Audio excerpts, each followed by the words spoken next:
So we're going to continue talking about internal engagement, but the next few questions are also around this principle too, about doing your homework, which is, I guess, external engagement, that understanding why your advocates care about you and what makes you distinctive, which means external engagement and competitor analysis and all those sorts of things.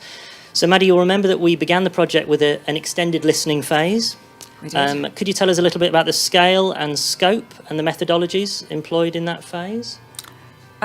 Yes, so we had quite an extensive exercise. We had 70 one-hour qualitative face-to-face interviews with a range of different audiences. Corporates were very important, obviously alumni, students, staff. In fact, we could have done 3 times as many as that. But that's what we had the budget to do. We invited every student to engage in a qualitative online survey. 80 members of my own team were surveyed and put their pennyworth in, because many of them had actually lived with this for years, and and they'd lived with all the painful things that weren't right. We asked questions like, how do our audience see us? How do we compare with our competitors? What space should we be inhabiting in the market? And how should we be communicating? We tried to keep the questions relatively straightforward, actually.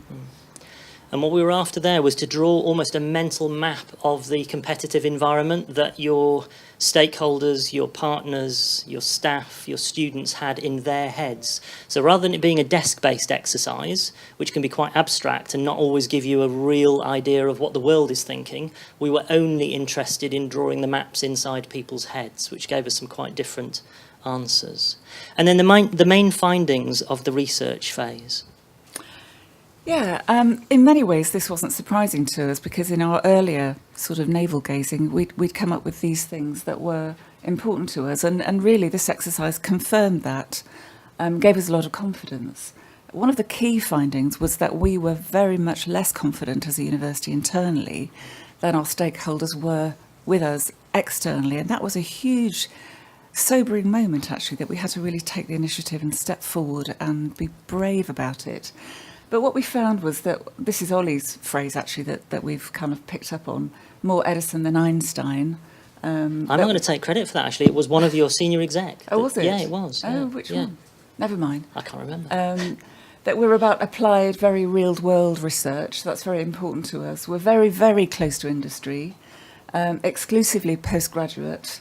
And our work is very concept to delivery. So whilst we do blue sky research, actually we take more pride in taking the research we do through to development and delivering something that the client or the customer actually uses on the shop floor.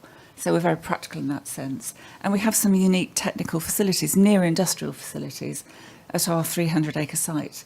I think the other thing that's just worth mentioning is we are distinctive because we have our own airport. And, we were not really talking about that too much. So there was all this stuff that needed to be unearthed, stories that could be told, and there were some absolutely fantastic stories. I'm just going to mention one that I remember distinctly. There was a Virgin Pendolino crash a little while back, and Cranfield has that crashed train in a warehouse, and they use it to look at the science of analysing accidents. And there was a lady whose mother had died in that crash, and she was really concerned that the woman had a slow and horribly painful death.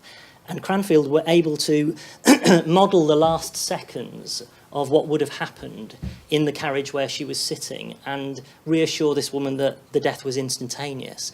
Now, that's really miserable, isn't it? But how powerful.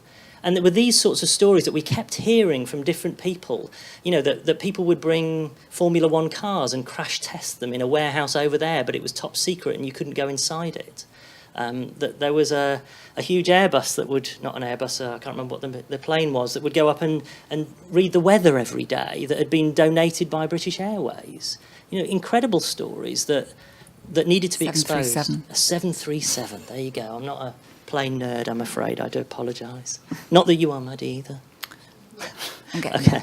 So those are the main findings. And this phrase, industries university, was, if you like, the summation of everything. We felt like we could distill you down to those 2 words. Yeah, that was our positioning. And, it's not something we use publicly, but it is something that guides our thinking. Yeah. and it's a helpful sieve for us to test the new things out that we do. Does this fit with our positioning as Industries University? Okay, and then I'd love you to say a little bit about, we worked with you to develop your brand personality, which you'd already done some super foundational work on, and also your tone of voice. So tell us a little bit about that, and maybe mention your, I'd say, very healthy obsession with brand behaviours. Yes, well, none of you will be able to read this, I'm sure, but it does show the kind of detailed work that we did, thinking about what was important to us. If we talked about that confidence, we needed to be confident and influential, confident and ambitious, expert and influential, relevant and challenging. And these are all things that we had to really think about in terms of the language that we started to use, in the way that we communicate with our audiences.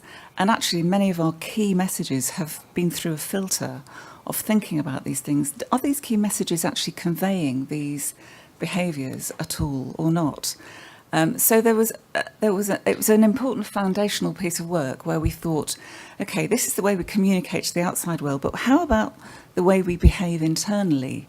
And we did do something that was quite powerful in that we took some of these phrases and we tested them out with internal folks, and we put them on great big posters, and we put them on massive boards actually right around the campus.